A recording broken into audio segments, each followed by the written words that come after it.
Welcome. Today we're talking about something many people are trying to find. Connection. Specifically, using dating apps like Hinge, the one that says it's designed to be deleted. Right. It pushes personality preferences, trying to get past just swiping on looks. Exactly. Yeah. But sometimes that search, that very specific matching based on declared personality, it can lead people into some truly terrifying real-world situations. Yeah, we've gathered 9 true stories for this, really disturbing accounts from users about dates that went horribly wrong. And our goal here isn't just to tell scary stories, though they are scary. No, it's more about looking for the patterns. How does deception work in these cases? What are the signs of bizarre behavior or even outright danger that people encountered? We're starting with one that hits a really primal fear, I think, that feeling of being watched. This first one is, it's about a catfish who wasn't just online, they were physically there. Okay, set the scene for us. So the user matches with someone called Amy, and Amy sounds perfect, like the perfect match. Your user's type, right? Yeah, exactly. Described as a beautiful lesbian motorcycle mechanic, the conversation felt smart, real, refreshing. Something the user called blue flag material, the opposite of a red flag, completely disarming. So trust is high. They arranged to meet. Yep, a public coffee shop. Smart move. But Amy is late, like 30 minutes late. Okay, so the user's waiting, probably feeling a bit annoyed, maybe stood up. Yeah, exactly that, getting anxious. And then a text message arrives. From Amy? From the person pretending to be Amy. The text basically said, "I'm not a lesbian, I'm not even a girl." Oh. It gets worse. "Sorry to catfish you, I just thought you were hot and wanted to check you out in person." In person, so, while she was waiting. That's the horrifying part. Check you out in person. The user realized immediately this person wasn't just flaking, they were nearby, watching the whole time. Oh my God, that feeling. Pure terror. She starts spinning around, frantically looking, trying to see who it could be, who was watching her check her phone. Did she see him? She looked up. 5 stories up, across the street, there's this large, open apartment window. And in the window, the figure of a man. Holding a phone. Looked like it, yeah. And then he waved, slowly, like this really deliberate theatrical wave. Chilling. He wanted her to know. Exactly. It wasn't just about looking. It was about the power of revealing the surveillance, the manipulation. And the impacts. Devastating. Even though no crime technically was committed, she felt completely violated, terrified. She stayed off dating apps for 2 years after that because of the paranoia. It shows how digital deception can cause real, lasting trauma even without physical contact. Absolutely. And the pattern here, it's using that idea of perfection, that blue flag match, to lower your guard. If someone seems too perfectly tailored to you, that itself might be the red flag. Okay, so that's psychological terror.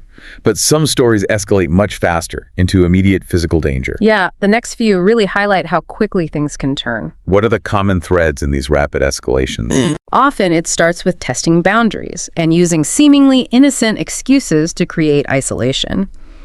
Like in this next story, the near miss with a potential kidnapper. How did that start? The date seemed okay, nice enough guy, but then he pulls I forgot my wallet line. Says they need to swing by his apartment quickly. Uh-oh. The classic isolation tactic. Right. Often presented as just an inconvenience. So she goes with him, but inside his place, things get weird. How so? He pulls her onto a beanbag chair, tries to be smooth or sexy, but she said it just felt instantly wrong. Cringy was her word for it. Did she say something? Yeah, she called him out on it being awkward, and importantly, she trusted that feeling. She didn't stick around, just made her excuses and left pretty quickly. Good call. Unbelievably good call, because a year later, she sees this guy's face in the local news. No, what for? He'd been arrested for kidnapping and serious assault. He'd held another woman he met on a date captive in that apartment, beat her badly. He got 6 years in prison. Wow. Just realizing how close she came. If she hadn't trusted that cringy feeling. Exactly. That awkward moment was the start of something much darker, and thankfully, she shut it down right there. We see a similar pattern, maybe even more blatant, in the story you call the antique store assault. Yeah, the deception there was clear from the start, even before things got physical. The guy lied about his height, said he was way taller, like a foot taller than he actually was. That's a big lie. And he also forgot to mention he was already in 6 other relationships. 6, okay. Red flags everywhere. And the location choice didn't help. He picked this huge, kind of creepy warehouse antique store, dimly lit, lots of unsettling old dolls around. It's just an unnerving atmosphere. Just setting the stage almost. It felt like it. And the physical boundary testing started almost immediately. Unwanted touching, first the shoulder, then his hand on her back, then he grabbed her butt. And she reacted. She told him to stop, expressed discomfort, but he didn't just ignore it. It was like the rejection fueled him. What did he do? He grabbed her, pulled her forcibly into the store's bathroom, locked the door behind them, threw her against the wall, exposed himself, and tried to assault her. Terrifying. Could she get away? She fought back hard, bit his finger, slapped him, managed to unlock the door and run out screaming. Was anyone there to help? Luckily, yes. The shopkeeper heard the commotion, saw what was happening, and actually stopped the guy from leaving. The police arrived and arrested him right there, on site. Thank goodness for the shopkeeper. But the pattern is clear again. Absolutely. Ignoring that first boundary push, the unwanted shoulder touch maybe signals to someone like that it's okay to escalate. The jump from inappropriate touching to violent assault was frighteningly fast. It shows danger isn't always a sudden explosion. It can be a series of smaller warning signs that, if ignored, pave the way for something much worse. Precisely. No, sometimes the danger comes from a different place. Not necessarily predatory intent, but maybe underlying health issues mixing volatilely with the dating situation. You're talking about the corkscrew incident. Yeah.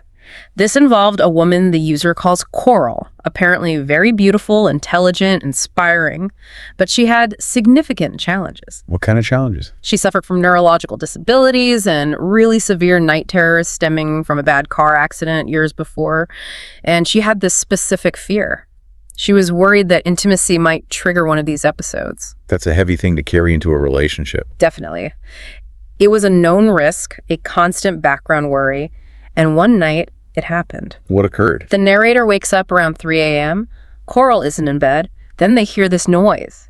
Violent rattling at the front door, which was weird because it was locked from the inside. So Coral was outside trying to get in. He goes to investigate. And there's Coral in the hallway, clearly in the grip of a night terror, not really awake. And the rattling? She was holding a corkscrew, the pointy kind, gripping it like brass knuckles, and screaming, "Open the door before I kill you," directed at the narrator. Oh my God. She didn't recognize him. Didn't seem like it. Complete fugue state. And then she advanced on him and pressed the point of the corkscrew against his neck. Jesus. That's life-threatening danger right there. Absolutely.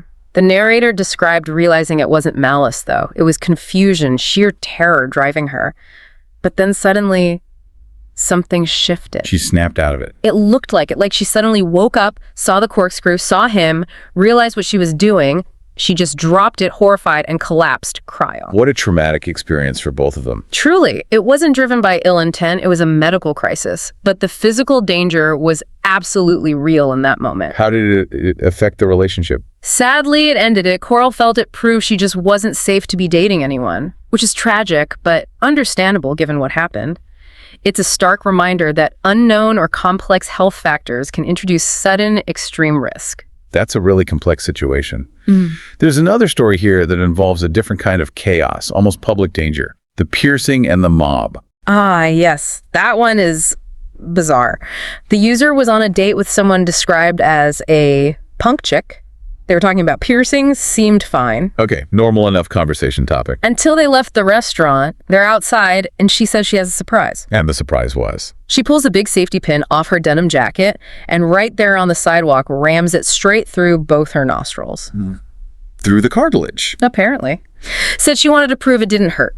Blood everywhere, running down her face. Just completely shocking, out-of-nowhere act. That's extremely concerning behavior. It gets worse. After doing it to herself, she then tried to grab the narrator and force the same bloody safety pin into their nostril. No way. Yeah. The narrator physically fought her off, shouting at her to stop. Naturally, this commotion attracts attention. The crowd gathered. Instantly. And here's where it gets really dangerous. The crowd sees a woman with blood streaming down her face and a guy shouting and physically pushing her away. They assume he hit her. Exactly. Immediate assumption. And the date, probably angry about being rejected with the piercing attempt, refused to tell the crowd what actually happened. She just let them believe he attacked her. So the narrator is suddenly facing an angry mob. Pretty much. Surrounded by people ready to jump in, thinking they're defending her. The situation turned incredibly volatile really fast. What did they do? Had to just flee. run away from the scene to escape what felt like it could become a serious physical assault by the bystanders. It shows how you're not just vulnerable to the person you meet, but also how their actions can put you in danger with the public. That's a key point. The date essentially weaponized public perception against the narrator based on a totally misinterpreted situation. Very scary. Okay, let's turn to what might be the most harrowing story, the one involving potential spiking, total chaos, and a false accusation. Right. This one combines so many elements: confusion, immense stress, legal jeopardy. It starts off okay, actually. Second date. Things seem promising. Better than the first date, apparently. They go out, have some drinks, but when the Uber drops them back at the narrator's apartment, the date literally falls out of the car, face first onto the pavement. Oh, well. Head injury. Or just extremely intoxicated. Possibly both. From there, her condition just went downhill rapidly. The narrator described the night as pure chaos. What was happening? She was snoring incredibly loudly, like a bear. Then there were accidents. Pee on the carpet, falling off the toilet multiple times, making huge, indescribable messes absolutely everywhere except in the toilet bowl. So the narrator is just managing this biohazard situation all night. Pretty much. Cleaning up, making sure she didn't seriously injure herself in her state. They slipped on the couch to keep distance and just tried to get through the night. Exhausting and, frankly, disgusting. What happened in the morning? They just wanted her gone. Left her some cash, clean clothes, directions to a laundromat, and felt relieved it was finally over. But it wasn't over. Not even close. Later that day, a text message from her. What did it say? I know it was you. I'm going to the cops. Accusing him of. Spiking her drink. Specifically GHB. She was going to get her hair tested. Oh my God. After he spent the night basically acting as a caretaker. Exactly. Suddenly, he's the prime suspect in a serious crime. What followed was 6 weeks of absolute hell for him. The police got involved. Oh, yeah. Cops called him, gave him the official "don't leave town" warning. He described it as being on the verge of a nervous breakdown, thinking his life was completely ruined. And the accusation is based purely on him being the last person with her. Essentially, yes. It's incredibly difficult to defend against in that situation. The physical state she was in seemed like strong evidence, and he was the only one there during the worst of it. How did it get resolved? What saved him? Pure luck and technology. The police actually did their job thoroughly and checked the security camera footage from the bar they were at earlier. And the cameras showed something. They showed someone else entirely. A man, apparently unrelated to them, who was already known to police, actually on the sex offender registry. Yeah. The footage showed that guy slipping something into her drink while the narrator had briefly gone to the bathroom. Unbelievable timing, so he was completely cleared. He was cleared, yes. But get this, no apology. Not from the woman who accused him, not from the police, just ordeal over, move on. After 6 weeks of living nightmare. That's astounding. The vulnerability there is immense. It really is. And it brings together so many threads from these stories. The importance of knowing who you're with, the potential for things to spiral wildly out of control. So, pulling it all together, what are the big takeaways beyond just be careful? Well, awareness of isolation tactics is huge. The forgotten wallet, the remote location choice, anything that gets you alone and away from easy help needs scrutiny. Trusting your gut too, right? That cringy feeling, the unsolicited touch. Absolutely. Don't dismiss those feelings. They're often your subconscious picking up on danger signals your conscious mind is trying to rationalize away. And the sources also mention practical steps like video dates. Became more common during the pandemic, yeah. Exactly.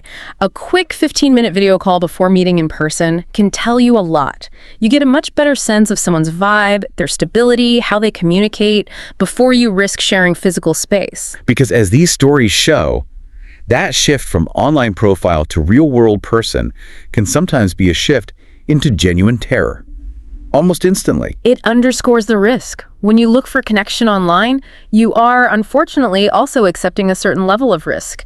And that demands real caution. Be aware, trust those uncomfortable feelings, and maybe do that pre-date video call. Definitely prioritize your safety over convenience or politeness. Always. Thank you for walking us through these really disturbing but important accounts. We hope hearing about these experiences helps you stay safer out there. Stay vigilant. And if you found this story compelling, please consider giving us a like, sharing this with someone who might need to hear it, and subscribing to our channel, Horror Docx, for more content like this. We appreciate your support. Thanks for listening.